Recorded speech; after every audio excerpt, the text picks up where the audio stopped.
Paris Saint Germain do it. My prediction for this game was a 5-1, and Paris Saint Germain get a 4-0 victory versus Inter Miami. A collective masterclass from this team as usual. We obviously saw what happened in the second half, but that was extremely predictable. Paris Saint Germain, so many games this season have had a 3-4-0 lead in the first half, and we've seen just the intensity gone down, a lot of rotations, and focusing on the next game because in 5 days' time around on next Saturday, we're going to be playing Bayern München probably or Flamengo in the quarterfinals. And that's the game we should be preparing for. We've already won this game 4-0 up on halftime. And what a performance it was in that first half. What a performance. Like, there was even some chances we didn't score, but the football that we were playing, some one-touch football, fluid movement, everybody's a baller, everybody knows where to go, everybody knows what to do. And this team, how it gels, how it plays together, so much chemistry. It's so much chemistry. It's so much chemistry. It's so much greatness in this team. And Paris Saint Germain proving once again why we are the best team in the world, because there are still people doubting. Yes, in big 2025, the 29th of June, people are still doubting this Paris Saint Germain team, surprisingly, as the best team in the world. Trying to find some weaknesses in this team and so on. So I'm not saying this because we beat Inter Miami. I'm saying this because we've beaten every single team ahead of us. If Paris Saint Germain manages to win the Club World Cup, I said this before, after the group stage, we have 4 finals to play. 3 finals left. Obviously, this was the easiest of the 4 finals. Bayern, Real Madrid, and Manchester City coming up most predictably. But yeah, this team, man, the football that they play, the dominance, the sheer dominance. I think we had at one point like 13 shots. Inter Miami had 1, had like 70% possession. And I know Inter Miami is not a team where we should really look at Paris Saint Germain's quality, but Paris Saint Germain do this every game. We can give Atletico Madrid a 4-0, or we can give Inter Miami a 4-0. It really doesn't matter. Inter Milan as well, 5-0. Yeah, this team, man, this team, it's absolutely impeccable. Let's take a look at the team actually, and the performance right here from Paris Saint Germain. Paris Saint Germain, Inter Miami. Stats.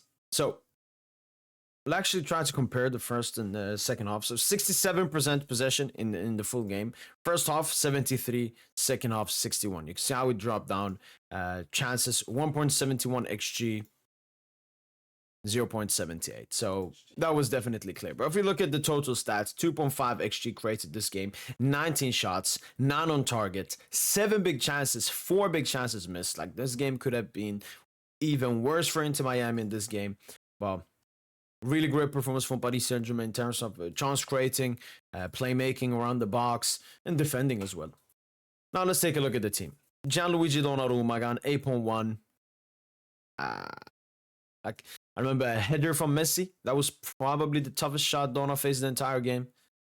Header from Messi. Then you understand how untough it was. And then you come to this defense. Marquinhos. The balls that Marquinhos were putting, I'm like, why doesn't Marquinhos do this consistently, man? He was putting some peaches for the Nuno Ndue runs. He was putting some peaches for the diagonal balls to Khvicha Kvaratskhelia on the other side. Great performance from Marquinhos. Great performance. Obviously, he didn't have to defend that much because, I mean, we faced Inter Miami, but with the ball, cheeky, very cheeky. Pacho, just another Pacho performance. Nothing surprising. The black hole. Nothing comes out of it. So, yeah, just another great game from William Pacho. Nuno Mendes. You know, now that, because I've always said, Hakimi, you know, we let Hakimi push up. It's more freedom. We've always wanted that for Nuno. But game by game, I'm like, no, Nuno in this defensive role is so OP as well. Because he was still pushing up. He was still creating opportunities offensively. But defensively, the progressive passes from Nuno Mendes through pressure. We saw it versus Arsenal and Liverpool in the biggest stage in the Champions League.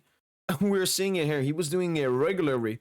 That was actually what led to the first goal, for example. It's Nuno Mendes passes, you know, when the opposition is pressing. It's another wonderful performance from Nuno Mendes. And yeah, good that he got subbed out so he can wait for next game. Achraf Hakimi, I mean, he's been probably PSG's second best player at the Club World Cup. Both him and Vitinha have just been great. I think Khvicha has been good as well. Fabian Neves as well. But Achraf Hakimi, I'm seeing a lot of hashtag Hakimi Ballon d'Or, and I mean, he does deserve it. He does deserve it in that sense. Obviously, Dembele is my pick. Dembele is better than Hakimi, has had a better year. But Ashraf Hakimi, he should at least make it top 5. In my opinion, he should make it top 3, especially if we win the Club World Cup.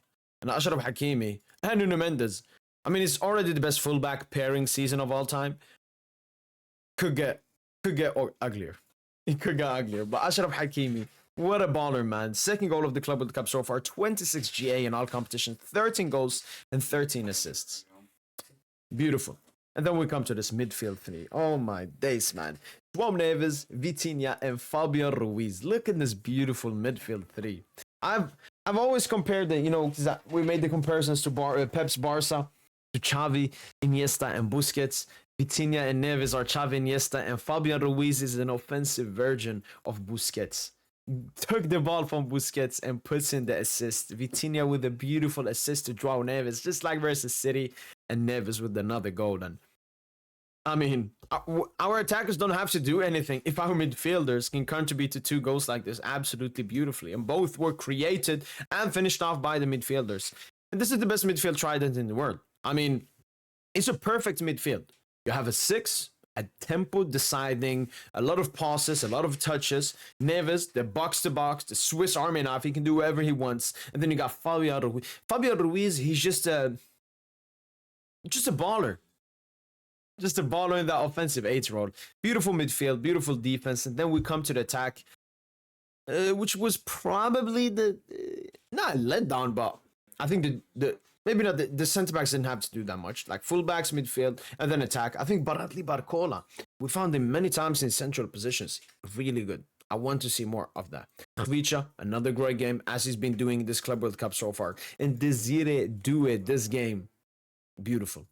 How he played that Dembele role, probably the best Doué false 9 performance I've seen from him this season. So simple, so basic. That's exactly what Dembele did, and Doué had a really good game in my opinion. Obviously, the attackers, they had less to do because Inter Miami were just parking the bus, so it was a lot of the midfielders for Paris Saint Germain or the late runners as in the fullbacks in this game. But this was a great performance by Paris Saint Germain, as usual.